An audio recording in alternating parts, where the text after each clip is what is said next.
Hi everyone, my name is Marco with D-Wolf Studios, and thank you so much for joining me in my brand new preview series where we take a look at Kickstarter games as well as pre-launch retail games.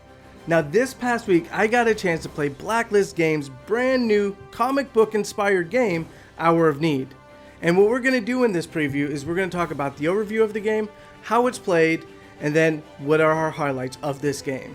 Now this is an old format that I used to use with Board Game Revolution, and it will be changing over the course of many videos, but bear with me as we go and soar right into Hour of Need. Hour of Need is a 1 to 4 player, cooperative, card action, scenario and campaign driven comic book game where players take on the roles of mighty superheroes trying to protect their beloved city. During the game, players will use cards in order to traverse the city, fight dastardly lackeys, and stop the peril erupting around the city, all in order to thwart the villainous foe. A round of Hour of Need is played over the course of 4 phases: villain, hero, threat, and issue phase. In the villain phase, players will take turns drawing 1 villain card. If it is a peril or lackey, they will put it in their threat area above their active cards. Here, the player draws the yellow lackey and takes its miniature and puts it on the board. If it is a villain icon card, such as the one shown here, you'll do each action on the villain card from left to right.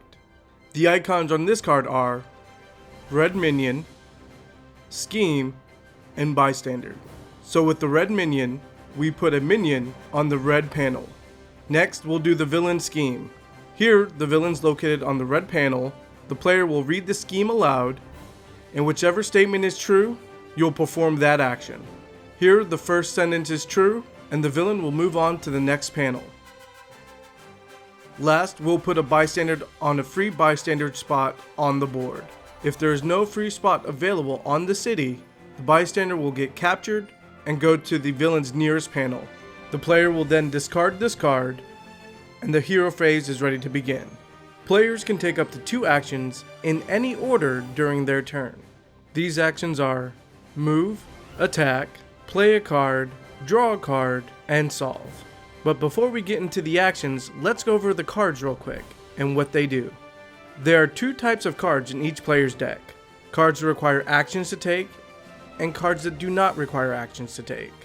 You will see the action symbol on the lower right hand corner, which means that this card requires an action. Some cards allow you to do additional free actions through feats, which are these symbols to the right of the title. Players will discard any card with a feat on it to perform that feat. To take the move action, a player will flip over 1 action token and then will be able to move up to 3 spaces from their location.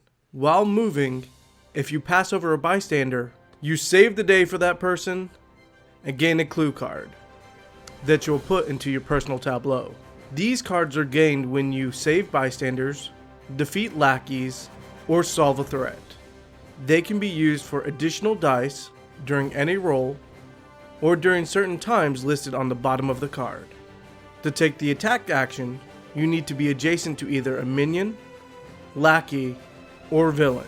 Look at the attack value of your character, here showing 2, and you would roll that many dice for your attack.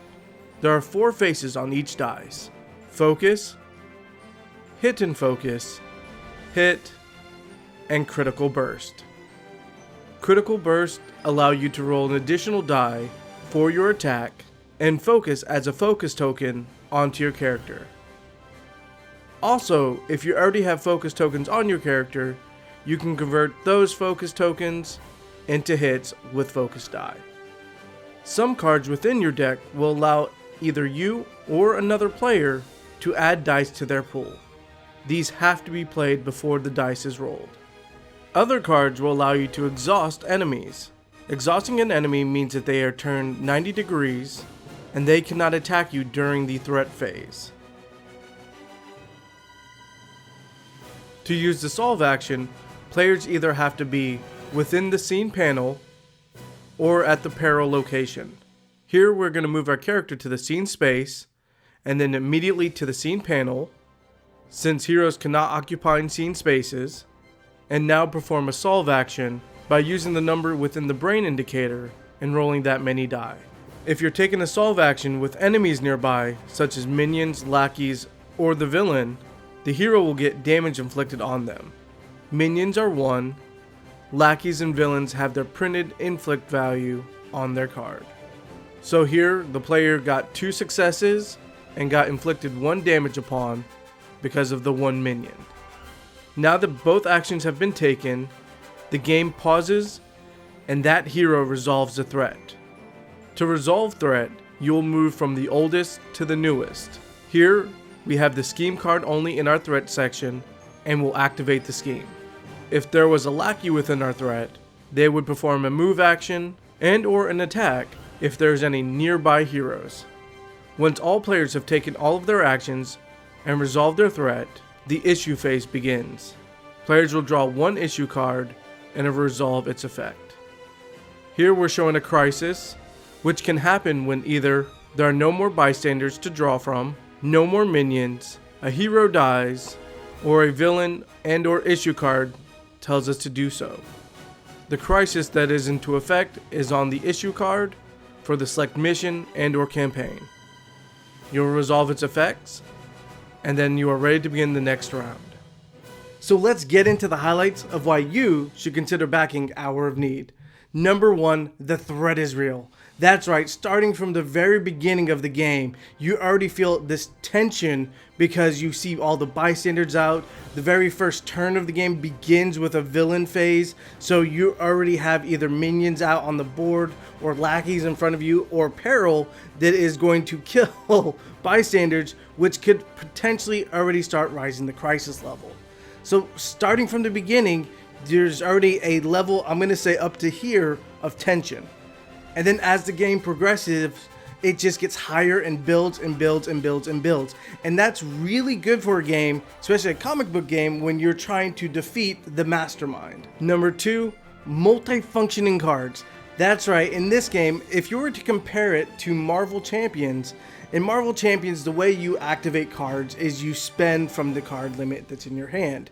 So let's say I want to activate a level 2 ability, I discard 2 cards and then I can play that card.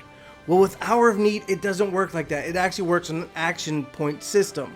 So you have 2 actions that you can take, and cards to play them have an action cost. So it would say, okay, there's a symbol with an action, or the Avenger sign, as you can kind of put it, that's on there, and you spend that action.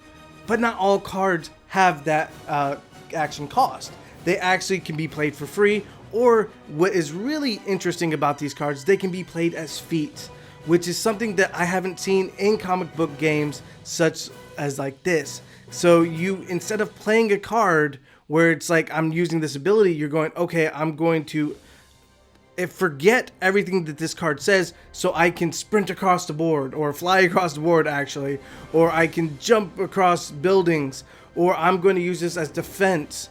And that is something that, again, is very intriguing, that is not in actually any system I can think of when it comes to comic book games. Number 3, replayability. That's right, this game is a campaign story-driven game, but you can also play individual scenarios with, let's say it's 2-player or 3-player, and there are scenes that are on the board, and whichever scenes are unlocked, you unlock story for that scenario. So when you play it again, if you choose different scenes, different scenarios happen, or if you complete scenes, you get to find more story out. But if you don't, you get to go on an alternate timeline of the story. So that brings a lot of replayability to this game. Not only that, you also have characters that you can play from. So like, let's say one time you play with like the Captain Marvel type character, or the Batman-esque character, and then the next time you play with the Flash type character, and it's going to be completely different gameplay. So it brings a lot of replayability to the game. Number 4, nostalgia. Now I'm going to say nostalgia on this because of the artwork. If you've seen and number 4, nostalgia. Now, I say nostalgia as a highlight to this game or as a benefit for this game because of the fact that the artwork looks very 1970s, early 80s-esque comic book. So if you take a look at the preview from before, you can see the artwork is in a very stylized manner. And then you can see the characters aren't as detailed as it is in comic books today. They're like the 1970s Hulk type of comics or X-Men type of comics, which there is very limited detail on the surrounding areas, but in the characters themselves, that's where it really shines and it's expressive. And that is a huge bonus and highlight to a game, especially if you grew up on comics. Well, everyone, thank you for joining me. This has been a preview of Hour of Need by Blacklist Games. Please make sure to check it out in November on Kickstarter. And if you like the channel, please make sure to like and subscribe below. And if you want to help us come up with a new name, go onto our Facebook page and you can help us decide a new name on this new segment. I'll see you next time.